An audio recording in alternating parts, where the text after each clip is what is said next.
Welcome to Open Whispers channel.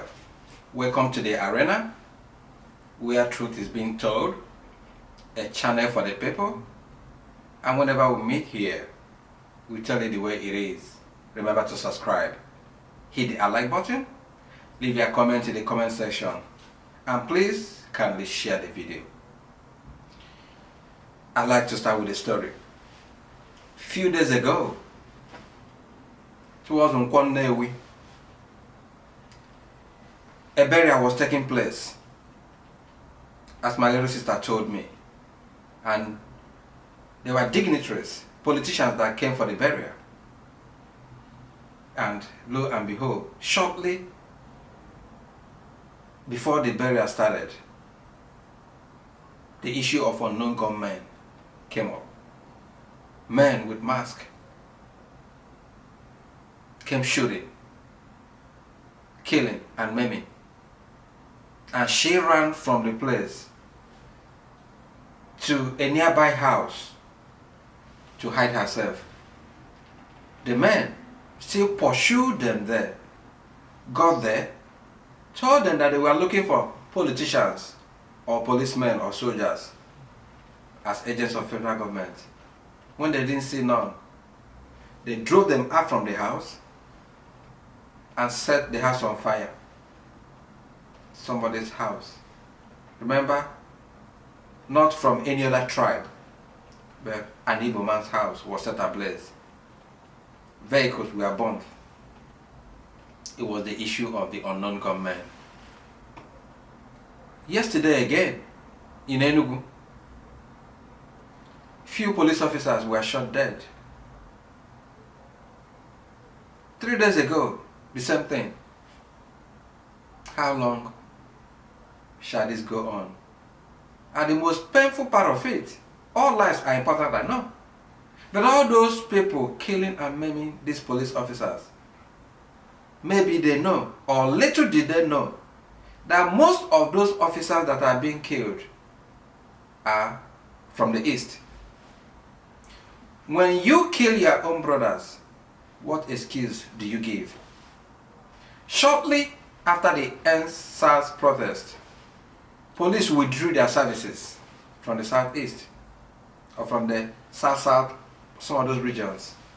Anarchy took over. There was this case of unknown gunmen that came to the market and started robbing people. People were screaming. It was such an impunity that I've never seen in my life. There was no police officer to enforce law and order.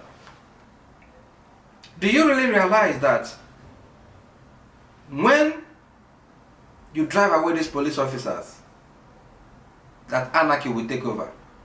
Is that what we want in the southeast? Was that a vision of Nnamdi Kanu for creating Ipob? For brothers to turn against brothers? For our sisters to be molested? Remember, out of every 10 police officers, there is always one that is an angel. All of them are not bad. Out of every villain officer, there's always a hero. So now, if we turn the southeast into this wilderness that we want to turn it, every day sit at home. Nnamdi Kanu is saying from his detention that he never orders it at home. Some other people, either impostors or the monsters that we have created out of Ipob, are writing letters to traders, threatening them to sit at home or be killed. Some of them are even collecting money from traders in the name of Ipob. Who do we blame? Is it still the dream of Nnamdi Kanu for him to enslave his own people in the name of the struggle? I am confused. What is going on?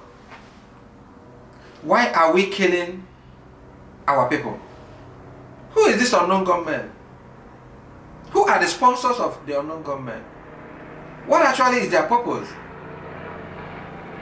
Are they here to destroy the southeast? If you say that Ipob was declared a terror organization, remember, Boko Haram is ravaging the north, especially northeast.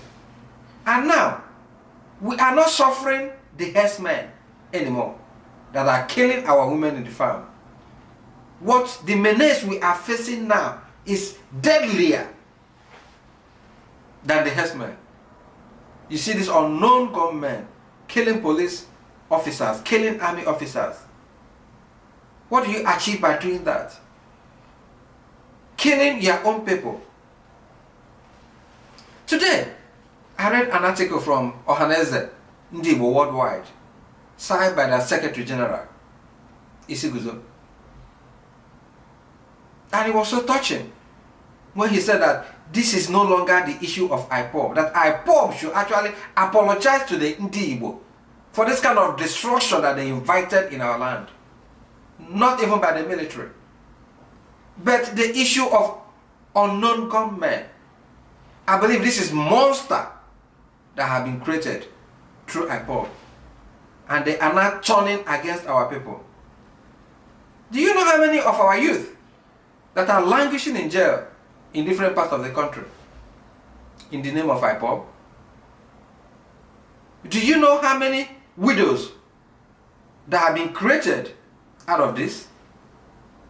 Do you know how many people that have lost their lives, especially in Imo State, out of this? What are we doing? If we say that this is not a terror organization, how do you separate it from what Boko Haram is doing in the northeast? And the people who are sponsoring this or supporting this from outside the country, those that are dying are your people. Ohaneze Ndibo Worldwide is saying, if you want to lead a struggle, why don't you come back home and lead that struggle and be that champion that you are telling others to be, to die on your behalf? This madness is a handshake that is going beyond the elbow, and it has to stop. If you kill my brother who is a police officer or he's an army officer, how do I support you? If my brother has died out of this, or a youth that I know is suffering because he was misled in this dream, how would I support you?